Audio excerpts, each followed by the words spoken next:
Hi guys, we are going to be talking about building emotional intelligence habits in this month, and I would like you guys to stay glued to this YouTube channel as I'm going to be giving you guys tips on how to build emotional intelligence habits.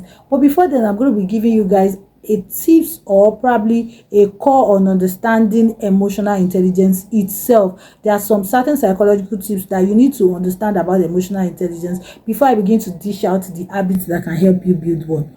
Number one thing is emotional intelligence has effect on your relationship and your decision making. You know if a person is wise, is emotionally intelligent by how they make decisions and how they also build relationships around them. And it's not just about, hey, you made relationship with this one, or you just made decisions anyhow without thinking about it. No, when you begin to take responsibility for certain things, we can tell if you are truly emotionally intelligent. It simply means how you manage emotion and also how you respond to emotion. Number two about it is that emotional intelligence determines what drives you as a person. It can be intrinsic, it can be extrinsic. That means that what makes you feel that particular way you feel can be the reason that drives you to do better, can be the reason that drives you to do negative, depending on how you feel, depending on how you feel at a particular time, or what you feel at a particular time. So it is important that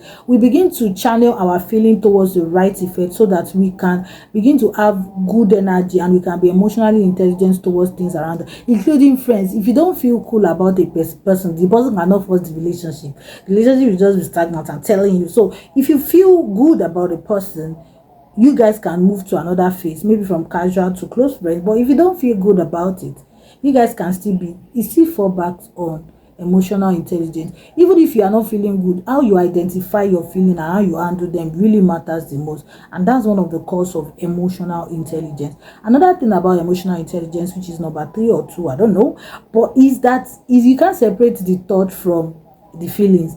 Everything that a man feels comes from the thought, what you think about, what you see, the things that consumes your thought, the things that you think about, whatever it is. As a man thinketh, so he is. Whatever it is that you are feeling still fall back to your thoughts, and whatever it is you are thinking still fall back that something has influenced you somewhere to make you think that way or to make you feel that way. Number 4 of it is that emotional intelligence is a core of how dangerous man can be.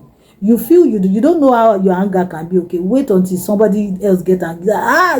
Some people will get angry, they will break chair, they will break this thing. I've seen clients like that. Trust me, I don't want you to be there. You can't be there. You know how a person has built emotional intelligence over time by how they begin to handle the negative emotions, majorly the things that should consume them, the things that should break them, the things that should even, you see how they begin to handle it, you see how they begin to respond to it. You can really say this person is growing in emotional intelligence. You can even say that this person has built emotional intelligence over time. That's because the person has taken time to begin to see things in a different way, and then with a different thing. Number 4 thing about emotional intelligence, which I'm going to be sharing with you guys, is that emotional intelligence is all about what a man can be at every phases of life. Whether you are in a phase of this, for example, now I'm in a phase of motherhood, and it's really a lot. Sincerely, it's a lot for me, I can't lie.